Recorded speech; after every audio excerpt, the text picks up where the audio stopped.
Bonjour à tous et bienvenue sur Crypto Signal. Aujourd'hui on va parler de macro. On va parler de macro, principalement analyse du S&P, du Shanghai Composite Index, analyse du pétrole, puisqu'aujourd'hui on a des informations là-dessus sur une évolution assez conséquente par rapport au pétrole. Et puis voilà, donc ça va être principalement de la macro qu'on va faire aujourd'hui. On passe tout de suite en partage d'écran. J'en profite pour dire à ceux qui le souhaitent de ne pas hésiter à s'abonner, venir nous rejoindre sur le Discord, éventuellement, voilà, mettre un like et puis éventuellement un commentaire d'encouragement. Mettre un like, c'est très important. Prenez les quelques secondes pour le faire, puisque c'est ça qui aide la chaîne et bien tous les jours à avoir plus de viewers et donc plus d'intensité, on va dire, sur le nombre de vidéos, etc. Donc on est sur le Bitcoin face au dollar ici. On est en daily, plus ou moins toujours la même latéralisation ici dans la zone, on va dire des 26 à 29 000 dollars. À ce stade, on a, on va dire, une daily qui reste haussière en termes de structure. Vous le voyez ici, c'est-à-dire que, vous le voyez ici, c'est-à-dire qu'on a une structure qui potentiellement ici est en train de nous donner quelque chose de haussier, à savoir que en daily, on s'attendrait à faire un nouveau plus haut éventuellement. Quand on regarde la 4 heures, on est sur une latéralisation. Pour moi, pas vraiment. Ici, si on a peut-être un niveau qui est en train de tenir ici, vous le voyez, en gros, c'est le niveau vert là qui est en train de peut-être potentiellement faire support. En tout cas, ce matin, on avait l'impression que ça pourrait être potentiellement le cas. Du coup, à savoir, ça voudrait dire tout simplement construire un petit range dans le range ici, c'est-à-dire éventuellement trouver un support à mid-range, revenir revisiter éventuellement le haut du range pour, pourquoi pas, revenir à nouveau retester plutôt la zone basse. À voir. On va voir ici quelles sont les news, etc. Qu'est-ce qui pourrait nous emmener plutôt d'un côté ou de l'autre. On est le 3 avril, donc on a eu une clôture mensuelle. On a déjà fait l'analyse sur, on va dire, l'inflation. Qu'est-ce que pourrait être l'inflation en mars? Donc on a déjà fait une sorte de pré-roll, on va dire, sur l'analyse de ce que pourrait nous donner le CPI du 12 avril, donc dans 9 jours, le prochain indice des prix à la consommation. Vous vous rappelez qu'on avait plutôt vu que ça serait potentiellement un CPI baissier, en tout cas c'est ce qu'on voit sur pas mal d'indicateurs. Par contre, attention à celui de mai, parce que là, pour le coup, on aurait peut-être quelque chose qui se transformerait en baissier. En haussier, pardon, au niveau de l'inflation. Ici, cette traîne-là en 4 heures est perdue, on peut l'enlever dorénavant. Ça, c'est perdu également, donc tac, on peut l'enlever également. Est-ce que on a une autre traîne qui se dessine plus ou moins dans la lignée?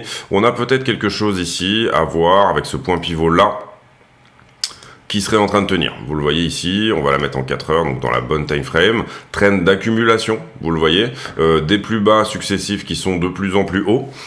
Donc si on arrive à tenir cette trend, oui, on pourra faire éventuellement un nouveau plus haut. Si on n'arrive pas à la tenir, donc ça sera pour nous une forme de signal. Si on clôture une bougie entière en 4 heures sous cette trend, et je pense que ça va être le cas, et bien à ce moment-là, on ira potentiellement à l'attaque de ce point-là, c'est-à-dire les 24 153. Pourquoi? Parce que tout simplement, on voit que là, par exemple, on avait cette trend-là qui n'a pas tenu. Petit à petit, on est en train de coucher la trend, vous le voyez ici, et donc potentiellement, ce niveau-là est tout simplement capable d'attaquer les trends successives pour éventuellement retourner à ce point pivot-là. On va voir si c'est le cas, c'est pas forcément ce qui va se passer, mais pour l'instant, on a en tout cas un joli critère de décision, on va dire ici, qui serait potentiellement la perte de cette trend en 4 heures. On va zoomer un petit peu, on va aller sur la 1 heure, joli rebond ce matin.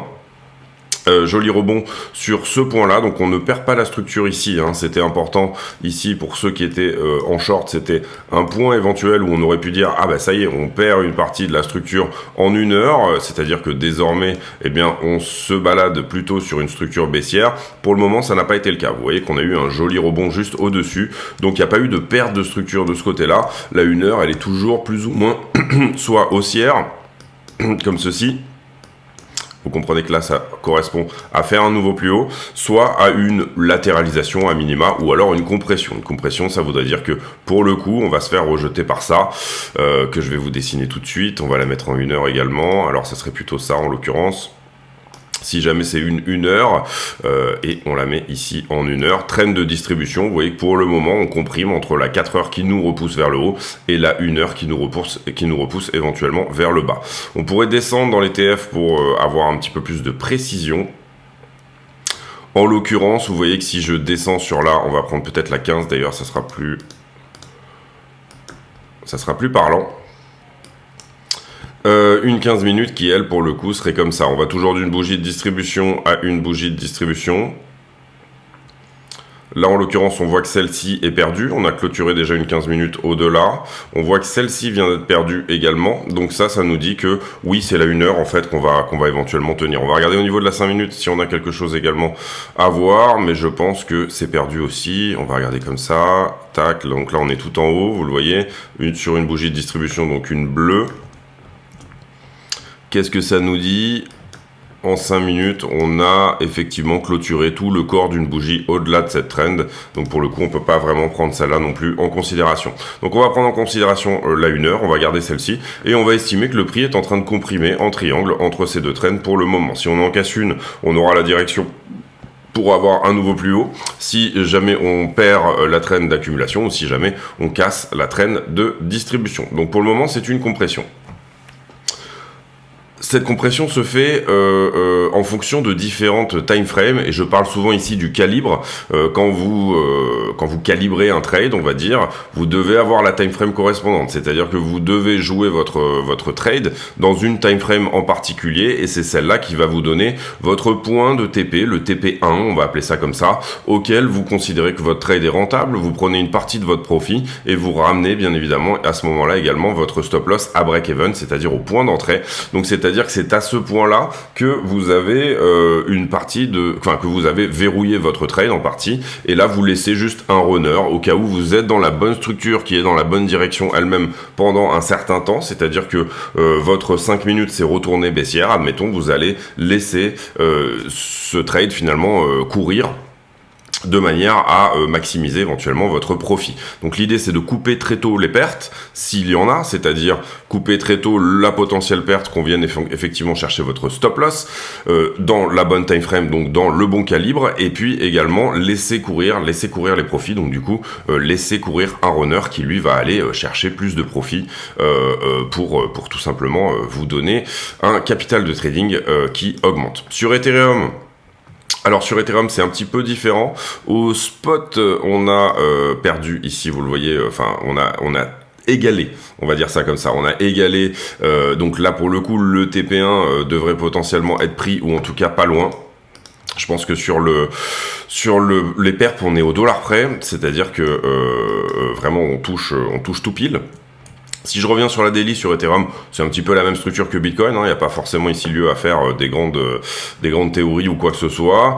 Également, bon, sur la 4 heures, on voit que la 4 heures est un peu plus haussière quand même. On n'a pas ici, on a perdu cette trend, vous le voyez, celle-ci. Pour le coup, bon, la nouvelle trend, pour moi, le point pivot, il serait déjà à plat. Ça serait peut-être ce point-là, là, sur lequel vraiment on essaye d'attaquer le niveau.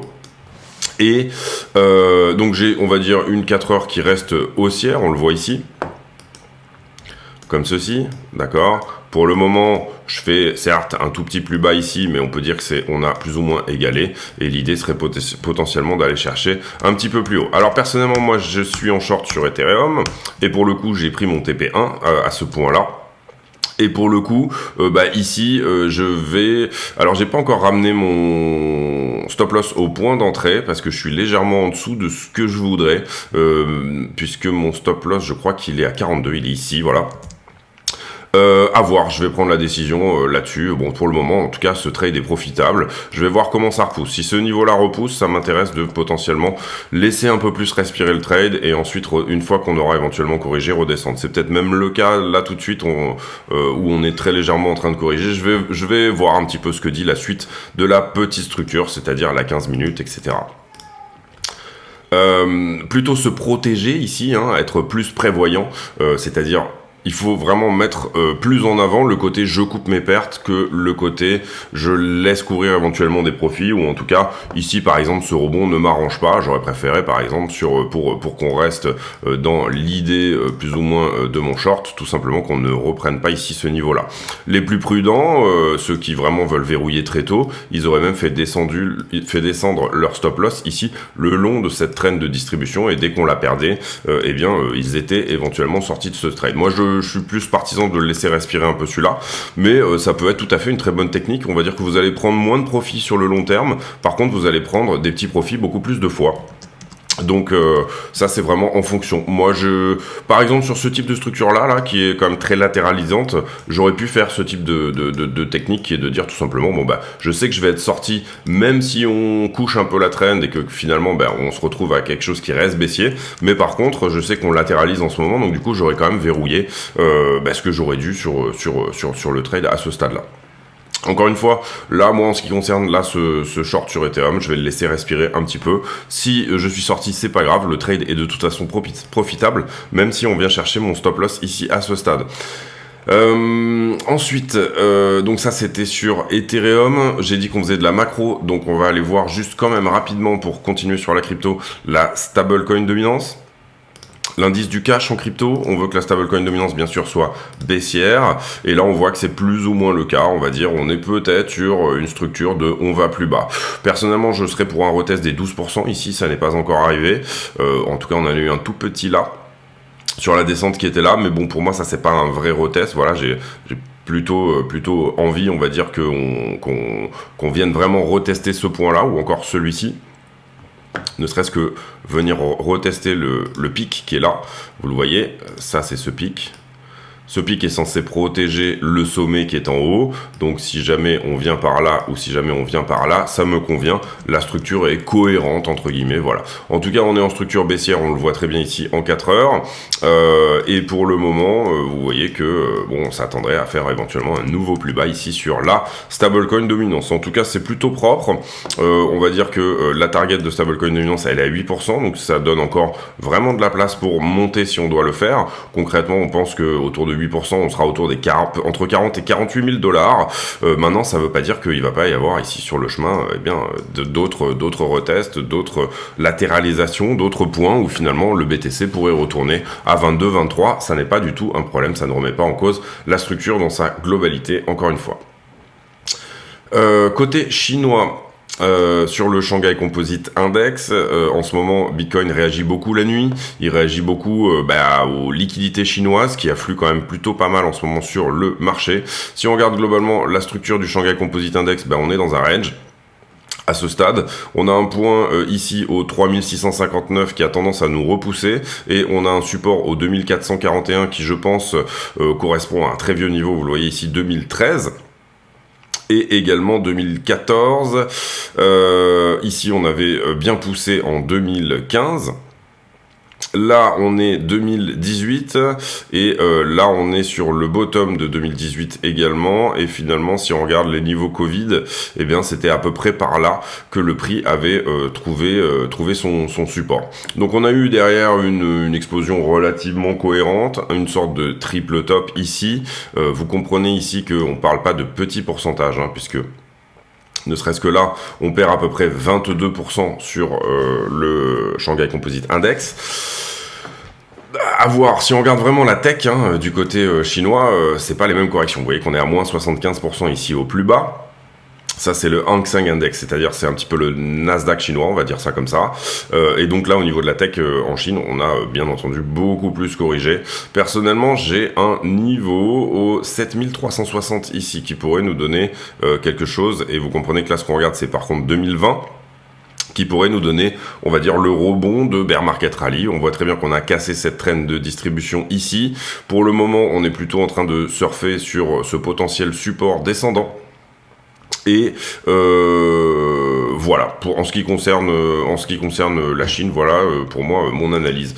Derrière, on a toujours notre analyse sur le S&P 500, donc les 500 plus grosses capitalisations américaines.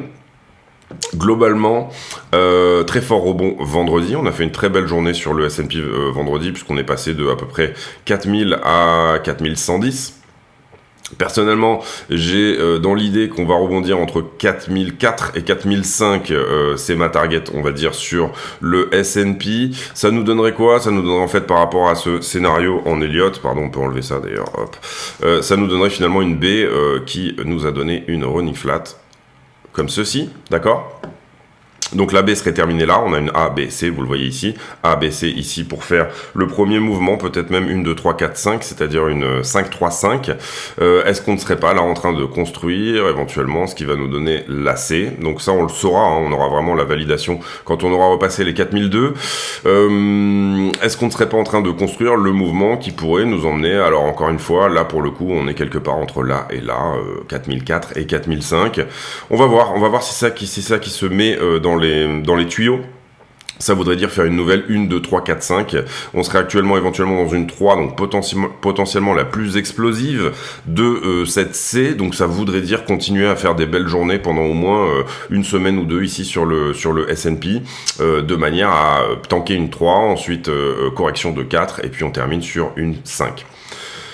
On va voir si c'est ça qui se met en avant. Pour le moment, c'est juste un décompte d'Elliott. C'est pas du tout de la prévision de prix. C'est plus de la prise de profit et c'est plus envisager où pourrait aller le prix et qu'est-ce qui derrière pourrait nous donner tel ou tel scénario. Il n'y a pas ici, on n'est pas en train de voir entre les lignes où va aller le prix. On est tout simplement en train de se dire, bon, admettons que ici j'ai cassé cette traîne de distribution, qu'on soit sur un bear market rallye qui ne fasse pas nécessairement un nouvel ATH, même si ça pourrait être un scénario, c'est-à-dire que là, en l'occurrence, on aurait une C qui pousserait beaucoup plus, qui irait chercher...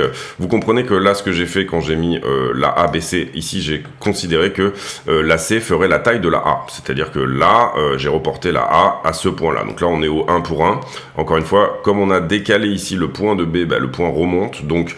avant, on avait cette idée qu'on pourrait aller au 4004 et désormais, en fait, finalement, si on fait le ratio et qu'on reporte vraiment la B la A en haut de B, en bas de B, et ben du coup, on serait à 4005 plutôt. Mais ça correspond vraiment plutôt pas mal à une zone de rechargement de short logique, une zone de rechargement de vente, c'est-à-dire, je pense que ça fait un rebond au 786. Voilà, c'est ça. On a potentiel rebond au 618 ou alors 786. Ici, on serait parfaitement, entre guillemets, dans la zone parfaite pour se faire repousser. Donc ça, c'est en cas de bear market rally. Et puis ensuite, on a encore une vague baissière sur le S&P, vous l'aurez compris. Si jamais aujourd'hui, on repart, etc., ou que ça nous donne effectivement plutôt une flat, c'est-à-dire que, en l'occurrence, il serait possible que toute cette correction se fasse comme cela. D'accord? On égale et là, on repart. Donc on reviendrait... une fois qu'on aura fait quasiment un nouvel ATH ou égaler l'ATH ici, et ça pourrait être tout à fait un cas logique, on pourrait faire une flat ici, on reviendrait tester les plus bas qui ici étaient autour des 3005, et puis ensuite on dégage vers le haut. Ça serait plutôt le scénario, on va dire, le plus bullish en ce qui concerne la bourse américaine. Typiquement, en fait, le type de scénario qu'on avait eu... par exemple ici vous le voyez, là on a plus ou moins une flat qui se fait là, mais c'est surtout ce qui m'intéresse moi, c'est avant en fait. Est-ce qu'on a l'antériorité avant? Je pense que oui. 2010, on va passer en weekly, autant pour moi. Voilà ce genre de choses, hein. C'est-à-dire je viens égaler le top précédent. Merde. Je viens égaler le top précédent, exactement ce qu'on a fait entre 2000 et 2008, en fait, finalement. Bon, là, ça a mis un certain temps. Ici, nous, on aurait quelque chose d'un peu plus petit. Je viens ensuite enfoncer, mais très légèrement, le plus bas précédent. Et puis, je repars. Qu'est-ce qu'on est venu attaquer là? Quand on a fait cette attaque-là, tout simplement, ce creux-là, qui lui protégeait la jambe du mouvement précédent, hein. Vous le voyez, le niveau qui a été attaqué, là, c'est assez propre. C'est celui-ci, d'accord?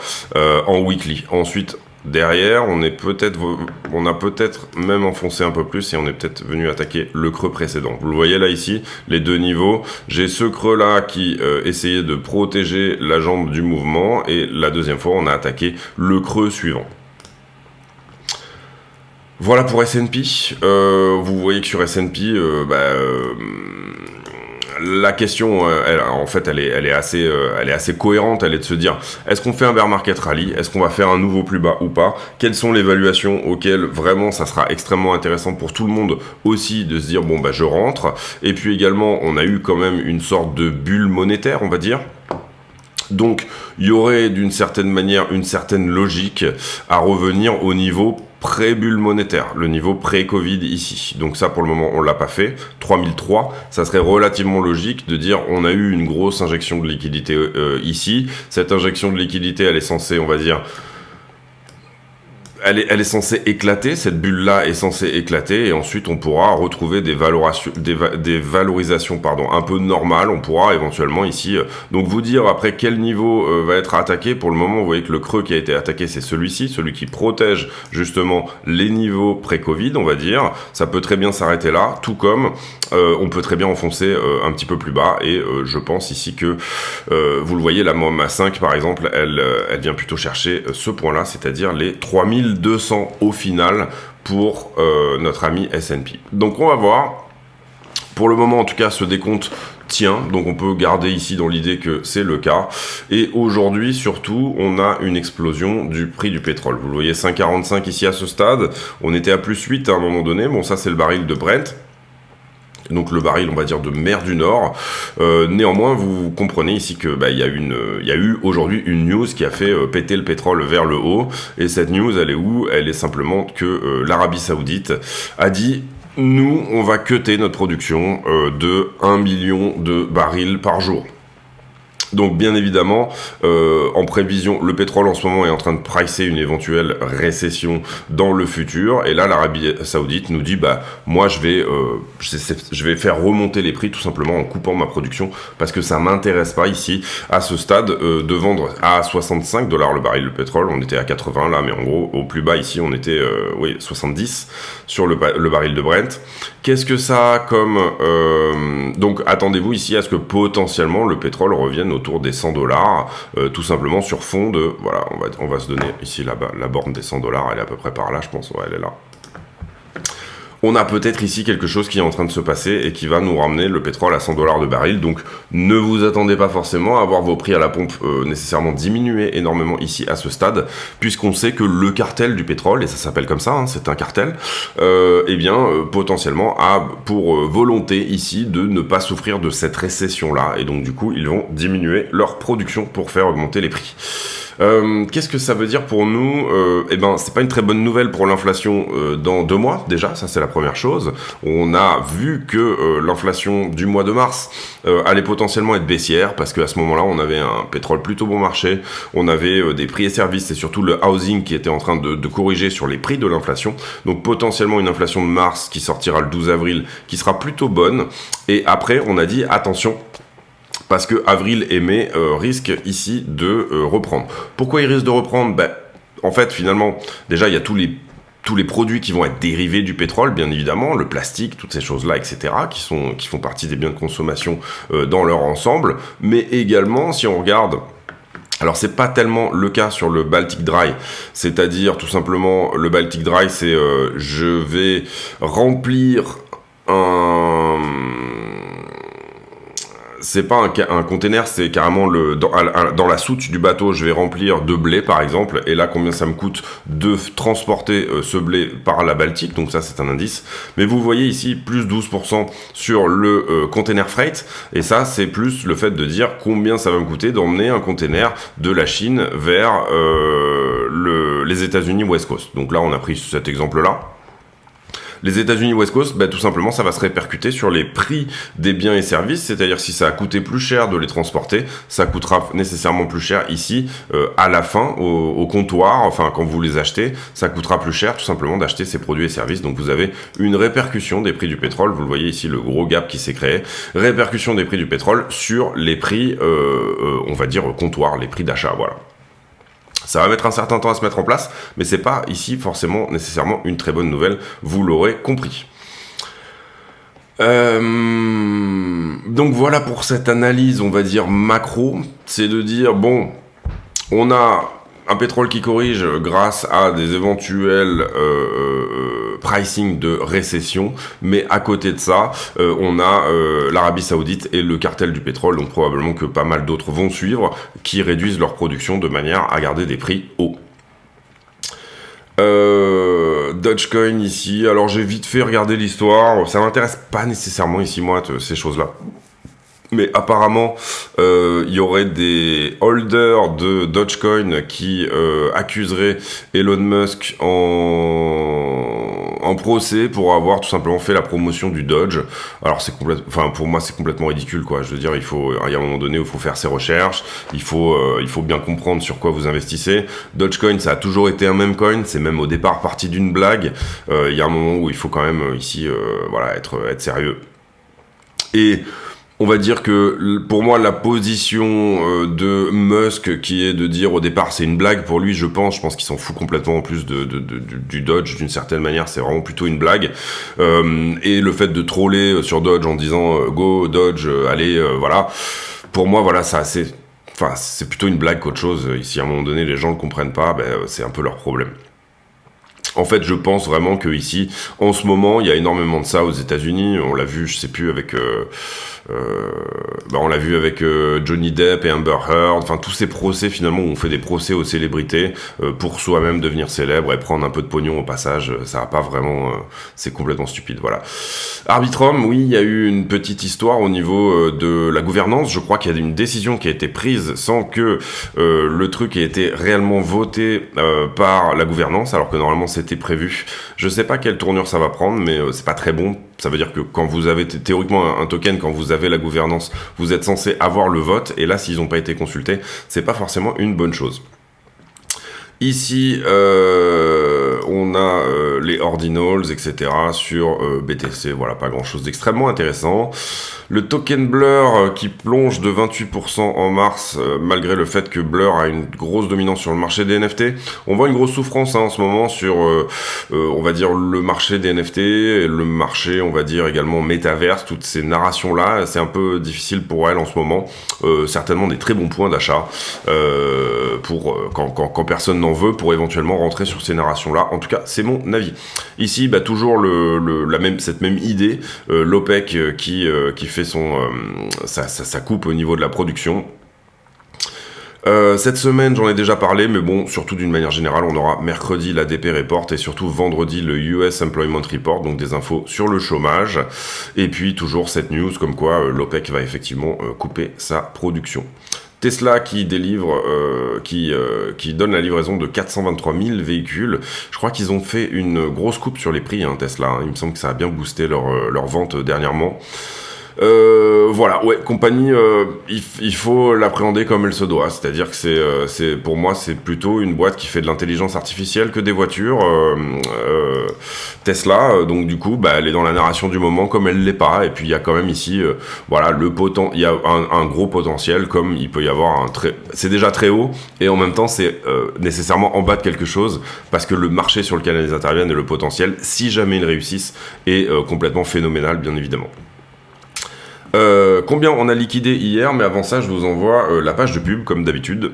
Allez, on y va pour la page de pub. La chaîne est partenaire de deux exchanges qui sont Bybit et BitGet. Ces deux exchanges ont fait leurs preuves, ils sont suffisamment liquides à mon sens et ils ont également d'excellentes preuves de réserve. Comment on passe par le lien de la chaîne pour s'affilier sur un de ces exchanges? Tout simplement, on va sur la vidéo, on clique sur la description de la vidéo et là vous aurez trois liens importants. Le premier étant l'accès au Discord, le serveur qui nous permet de communiquer. Le deuxième étant les liens d'affiliation ici que vous voyez sur Bybit et BitGet. Lorsque vous cliquez sur un de ces liens, vous allez tomber sur une page qui ressemble à ça, et là vous allez cliquer sur s'inscrire. À partir de là, vous aurez de toute façon accès au moins 15% sur vos frais de trading, quoi qu'il arrive. Pas besoin de faire le reste, on va dire. À partir de là, vous serez de toute façon affilié.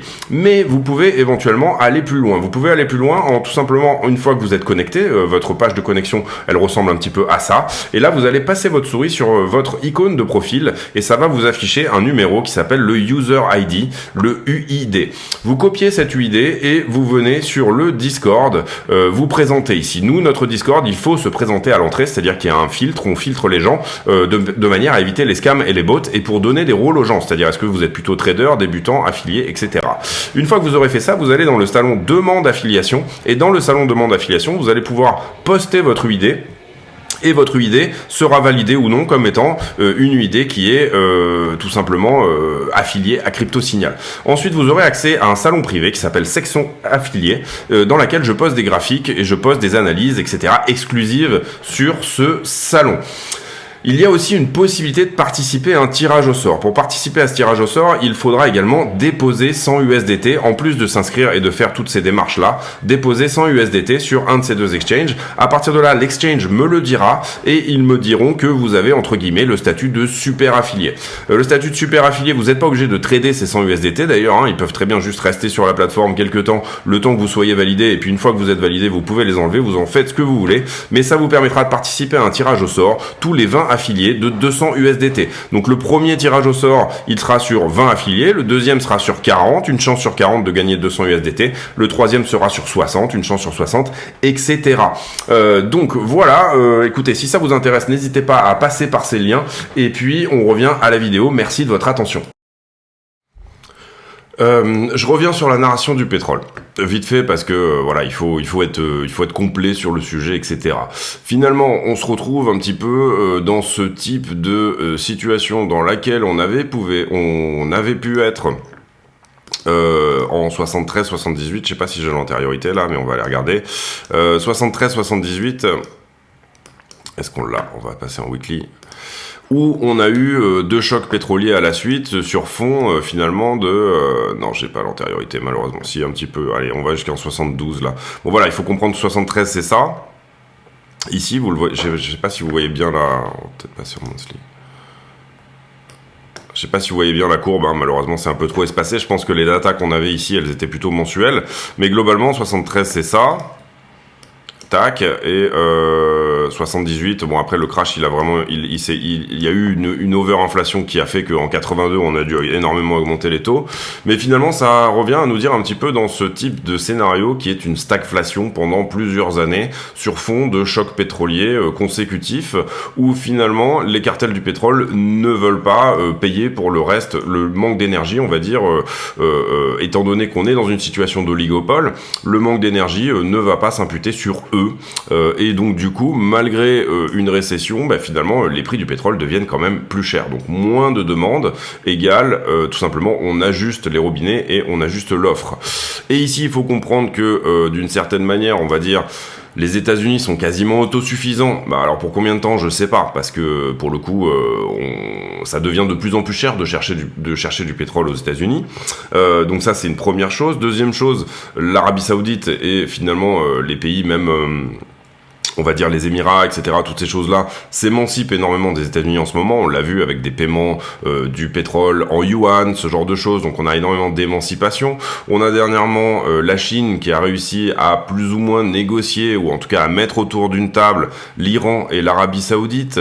Il faut comprendre que c'est un tour de force énorme. C'est ce que personne n'avait réussi à faire jusque-là, tout simplement parce que personne n'y avait plus intérêt.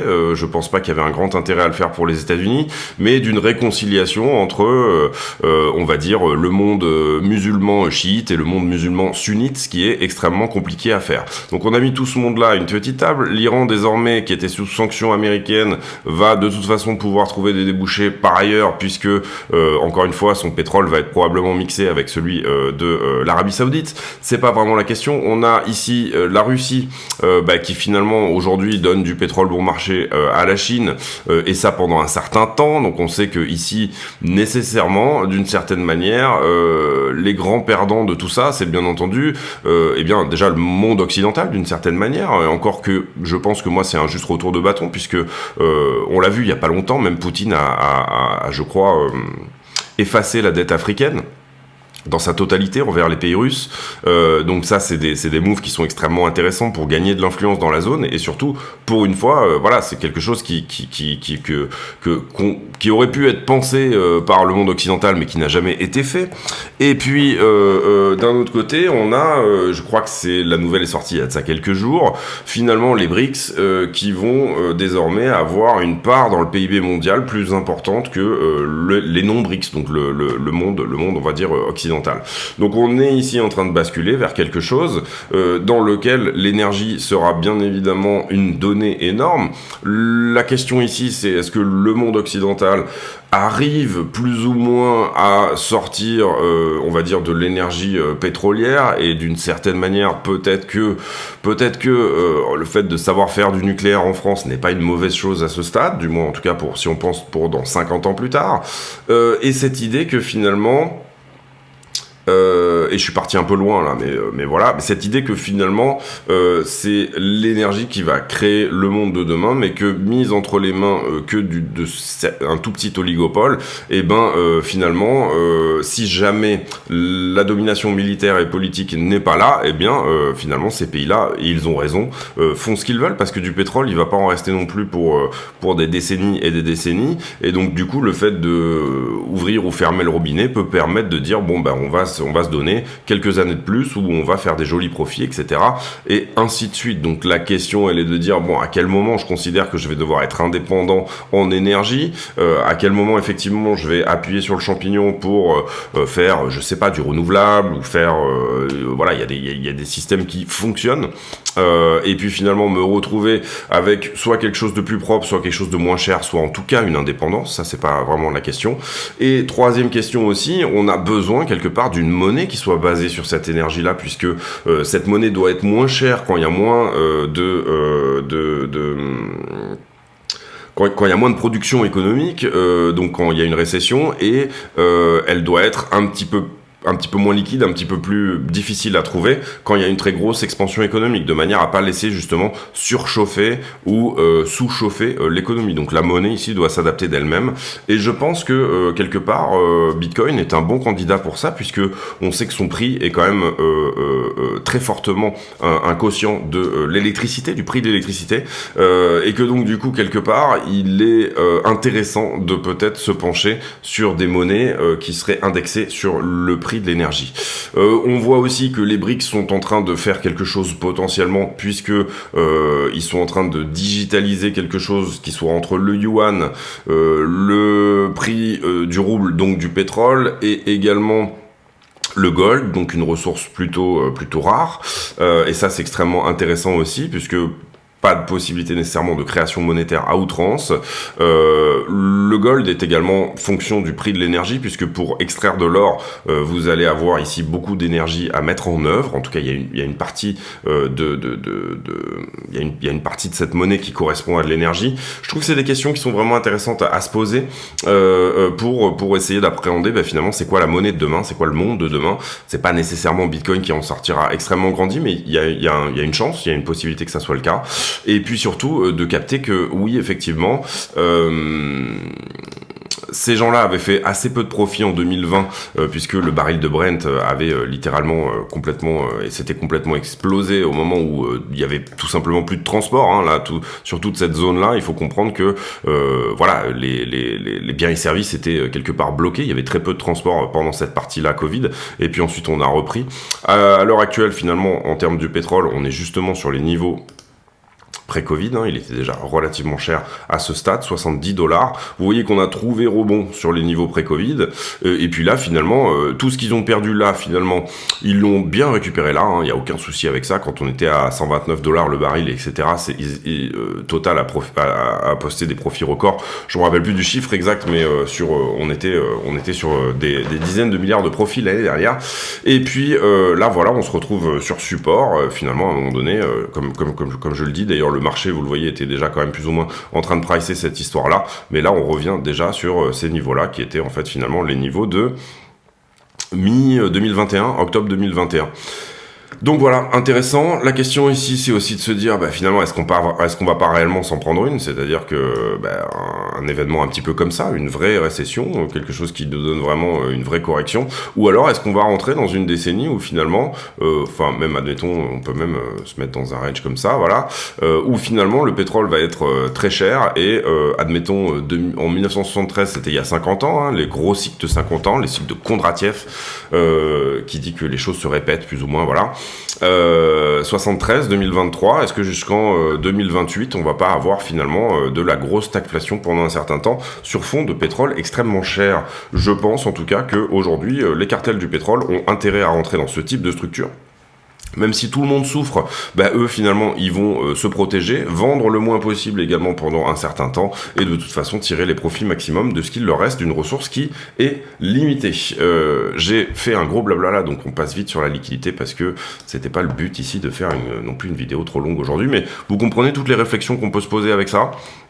et qui peuvent être quand même relativement intéressantes. On a liquidé 120 millions hier, à peu près la moitié sur Bitcoin et Ethereum. C'est une journée normale plus. Le carnet d'ordre, on commence à avoir des ordres à la vente ici dans la zone, entre, on va dire, 28 et 29,5. Gros ordre d'achat autour des 23,2. Et on voit ici qu'une bonne partie du volume a été faite au prix actuel. On a déjà ici bien comblé la zone en termes de volume en tout cas. Sur les leviers. Sur les leviers sur Bitcoin.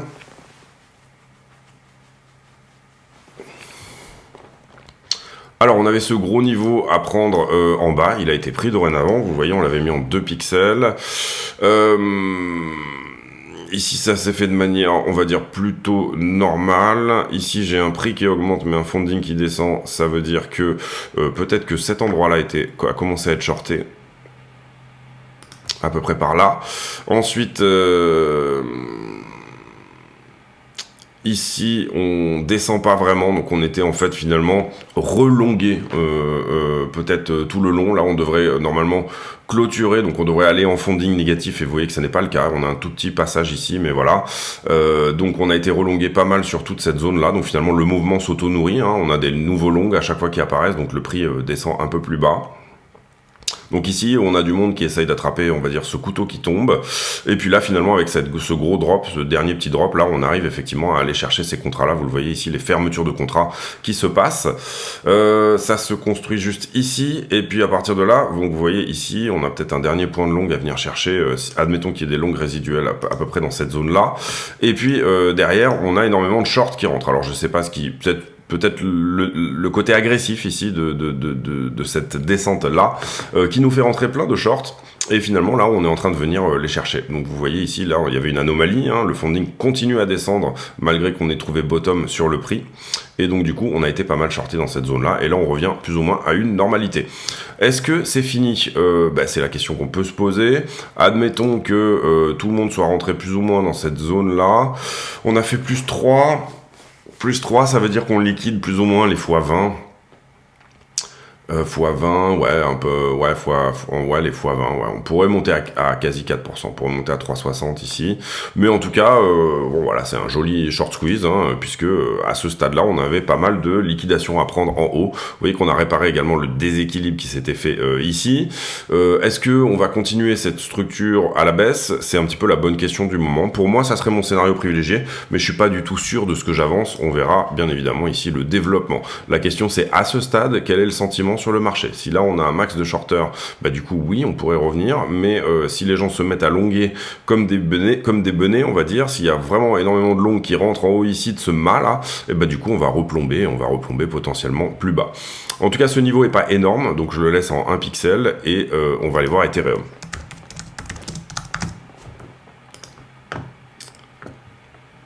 Alors sur Ether, vous voyez que c'est très propre, au sens où on a vraiment pris les 3 niveaux de long que je vous avais montré hier. Donc ça c'est super propre. Après derrière c'est ce qui a aussi on va dire motivé le fait que je suis plutôt allé sur Ethereum que sur Bitcoin en termes de short. Ici on a du long qui rentre sur tout ce mouvement mais derrière le prix fait son taf. Ici on a un petit peu de short qui est rentré en haut de ça. Un petit peu la même chose que Bitcoin, là ici il y a eu un petit reverse de sentiment, on va le mettre à peu près par ici, il a été touché mais vous voyez que je préférerais moi qu'on aille au-dessus hein, pour venir prendre également les liquidations. Ici c'est plus ou moins normal, et là c'est la même chose, on a du long, un peu trop de long qui rentre donc du coup on les éclate.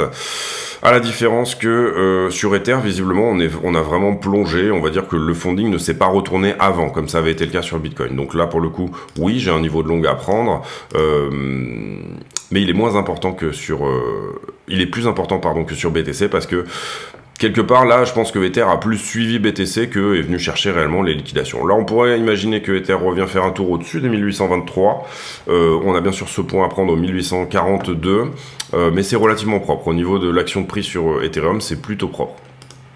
Si on regarde les poches de liquidité, eh bien, on voit sur BTC qu'on est repassé en funding négatif pendant un certain temps. C'était le cas quand on était tout en bas ici. Et tout de suite, le prix s'est retourné. Et là, vous voyez qu'on est déjà à moins 2,43 sur les positions fraîches. Si on doit aller chercher toute la zone ici de densité, si on compte les leviers x100, etc., et les x50 tout le monde, à ce moment-là, ça nous donnerait un 29,4, ce qui est tout à fait possible sur BTC. Néanmoins, vous voyez qu'on a du long qui commence à s'ouvrir ici dans la zone, donc je serais bien pour une petite redescente éventuellement avant ça. À voir également sur les x100, parce que là, on a regardé une zone de densité à 29,4 parce qu'on voyait les potentiels x25, mais vous voyez que ici on a un gros trou. Si on regarde que les x100, j'aime bien regarder moi, j'aime bien enlever et nettoyer un peu voilà, mon système d'information. Ici sur les x100, vous voyez qu'on pourrait faire 28,5, mais que finalement on n'a pas grand chose entre ce qu'il y a là et ce qu'il y a là. Donc ça correspond à un sacré budget de revenir visiter, on va dire, les 29, 28,6, voire au-dessus pour aller à 29 ici, pour finalement pas tant d'argent que ça. Mais bon bref, on voit ici pareil, le prix, voilà, le delta qui finalement a pas mal corrigé sur ce petit short squeeze qu'on a eu actuellement. Sur Ethereum, eh bien, on était en funding positif ici, vous le voyez, beaucoup plus que sur Bitcoin, et puis là on est passé en négatif, et là à ce stade on a plus que 350 millions en position au-dessus. Si jamais on doit aller prendre la zone de densité, encore une fois en comptant les x25, etc., ça serait 1875 sur Ether. Et si on ne regarde que les x100, c'est un peu la même chose, on va dire qu'il y aurait peut-être quelque chose à prendre jusqu'à 1823.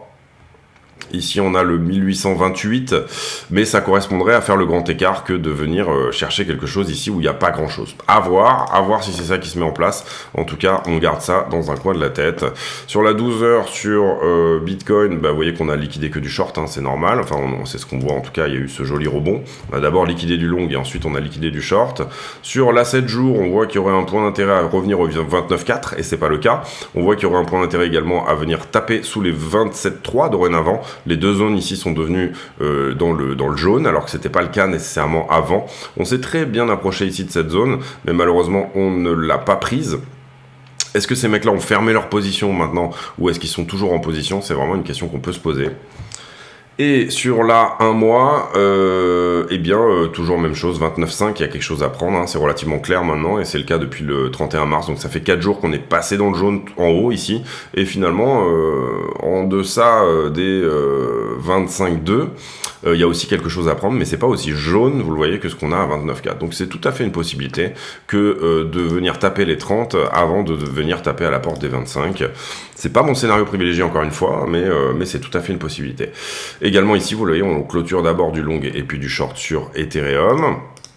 Sur la 7 jours, je pense que c'est un petit peu la même chose, sauf que la zone ici est peut-être un petit peu moins dense au niveau des longs, mais cela dit, il y a quelque chose à venir chercher là pour le coup à 1855 et quelque chose à venir chercher sous les 1730, et puis beaucoup plus bas sur Ether, autour des 1620, quelque chose comme ça. Et sur la 1 mois... c'est pareil hein, que Bitcoin, on a vraiment quelque chose à venir prendre au-delà des 1009 et en dessous finalement des 1006, voire des 1004. Je pense que ici c'est la narration qui va jouer.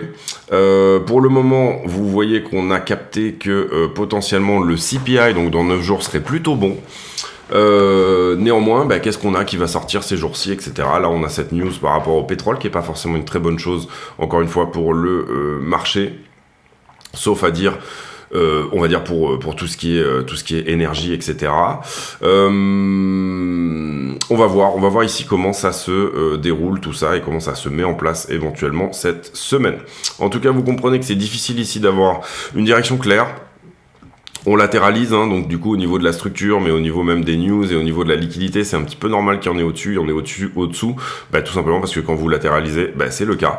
Et puis à partir de là, il faut, comme je le dis souvent, prendre le bon calibre, sécuriser une partie de ses profits dès que c'est possible, vraiment, mais surtout en sécurisant les petits profits du départ, vous allez bien évidemment couper vos pertes et du coup chaque trade devient un peu plus rentable que ce qu'il devrait au final, parce que c'est vraiment ça qui est important, c'est de protéger son capital de trading, donc ne pas aller chercher ici, se dire je vais tout de suite aller chercher les 23 000, je sais que ça va à 23 000, etc. parce que pour le coup, dans une latéralisation, c'est vraiment pas du tout forcément ce que vous aurez, ou à l'inverse, ne pas venir rentrer des longues et essayer d'aller chercher les 32 000 tout de suite, plutôt laisser des runners courir au cas où on y va et sécuriser les trades assez rapidement. En tout cas, moi, c'est ma manière de faire et elle fonctionne plutôt pas mal. Voilà, bah c'est tout, j'ai terminé. J'espère que cette vidéo vous a plu. Si c'est le cas, n'hésitez pas encore une fois à venir éventuellement nous rejoindre sur le Discord et mettre un like, etc. Et ça c'est important, mettre un like et éventuellement un commentaire d'encouragement. J'ai pour habitude de poser une question à la con en fin de vidéo, c'est-à-dire un commentaire qui n'a rien à voir avec le prix du Bitcoin. La question du jour... elle sera de dire, est-ce que vous avez une bonne hygiène numérique? Est-ce que vous travaillez votre hygiène numérique? Hygiène numérique étant, par exemple, quand vous avez fini votre vidéo, vous mettez ce petit cache sur la caméra, etc. Multiplier les mots de passe, par exemple, avec les exchanges, avoir un email différent au cas où vous faites hacker une boîte, un email différent par exchange que vous avez, le code étant différent d'un exchange à l'autre, etc. Voilà, essayez de cloisonner au maximum les parois étanches de ce que peut être le Titanic de votre navigation sur Internet. Ça sera ma question du jour, question à la con. Voilà, j'ai du mal à en trouver en ce moment, mais voilà, ça sera une bonne question, je pense. Je vous laisse là-dessus, j'espère que cette vidéo vous a plu. On se retrouve demain, portez-vous bien, à bientôt, ciao.